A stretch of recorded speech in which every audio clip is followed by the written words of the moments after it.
Assalamualaikum warahmatullahi wabarakatuh. Perkenalkan, nama saya Stefani Priscilia Lese, kelas G dengan NIM 21650044. Baik, di sini saya akan menjelaskan tugas video 1 mata kuliah Sistem Informasi Geografis.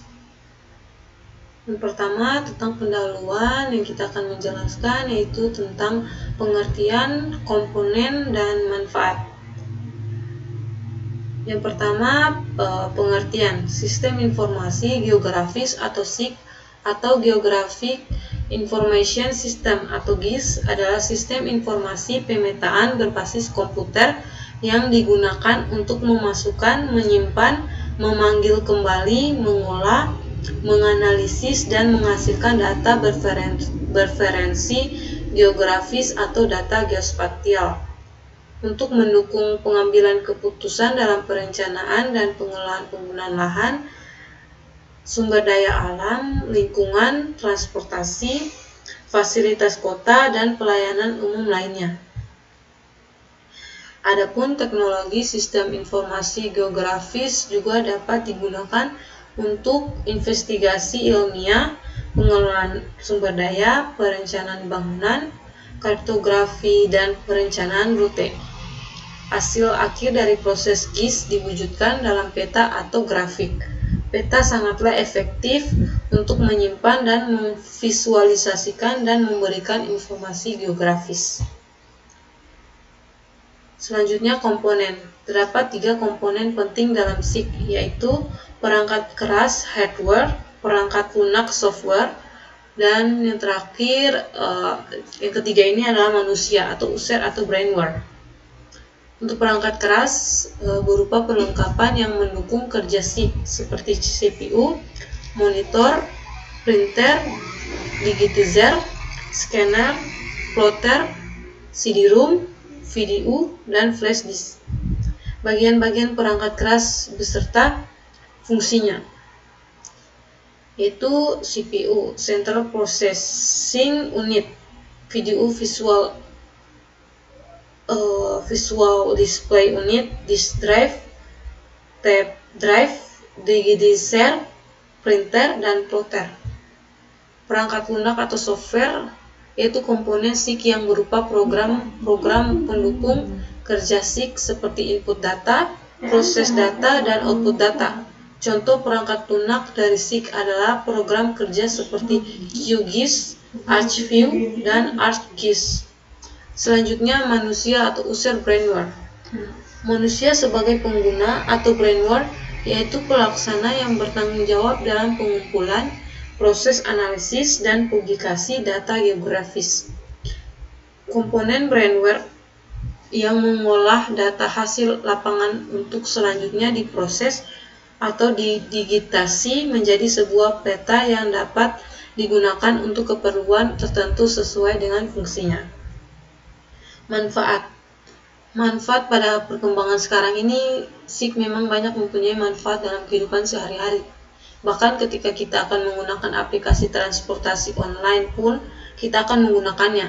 Kemudian salah satu manfaat dari aplikasi SIG adalah untuk pengawasan daerah bencana alam.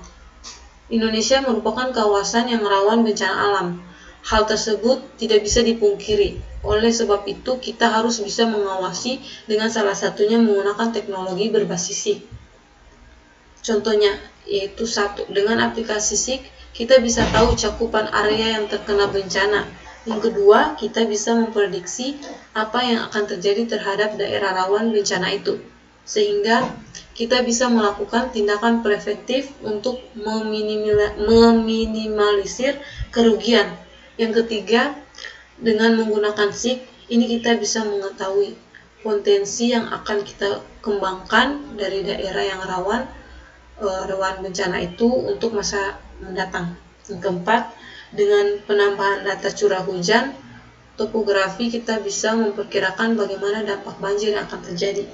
Atau kita bisa tahu tentang perkiraan dari dampak longsor dari suatu lokasi.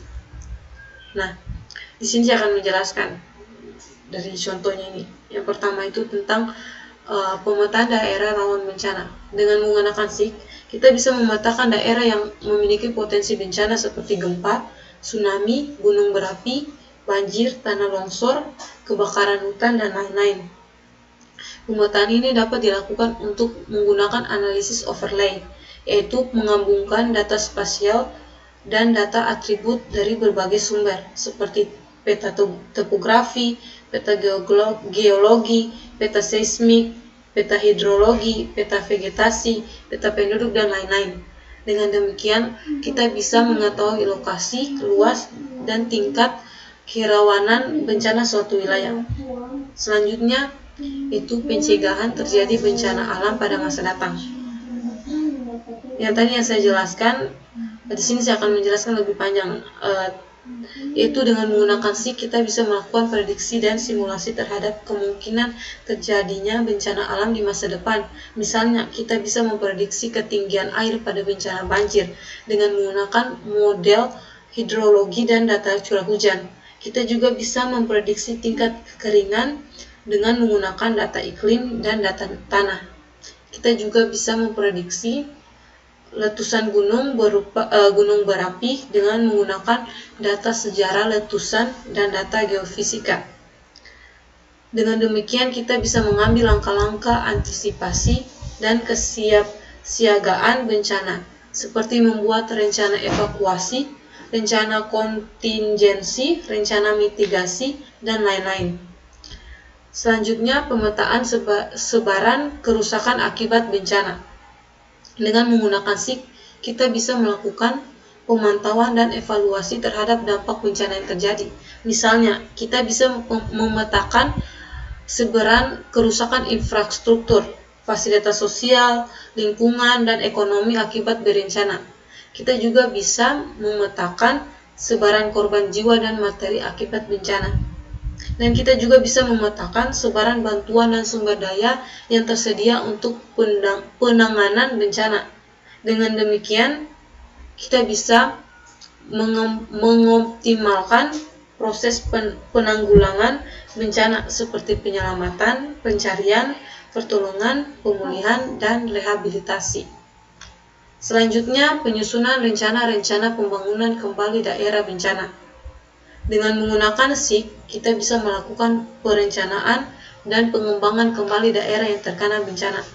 Misalnya, kita bisa menentukan lokasi yang aman dan sesuai untuk pembangunan kembali pemukiman, infrastruktur, fasilitas sosial, dan lain-lain. Dan kita juga bisa menentukan prioritas dan alokasi anggaran untuk pembangunan kembali daerah bencana.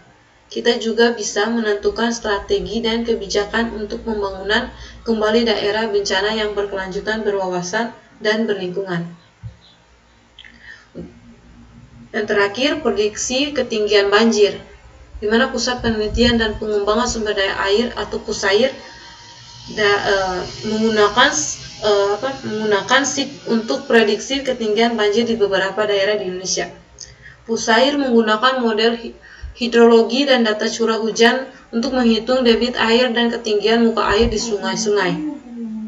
PUSAIR juga menggunakan data-data spasial dan data atribut dari berbagai sumber, seperti peta topografi, peta penggunaan lahan, peta infrastruktur, peta penduduk, dan lain-lain. Dengan demikian, PUSAIR bisa menghasilkan peta prediksi ketinggian banjir di daerah-daerah tertentu.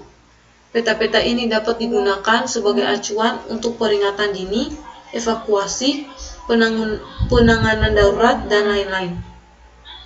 Inilah halaman website yang saya menjelaskan tadi. Di sini saya hasil dari halaman website.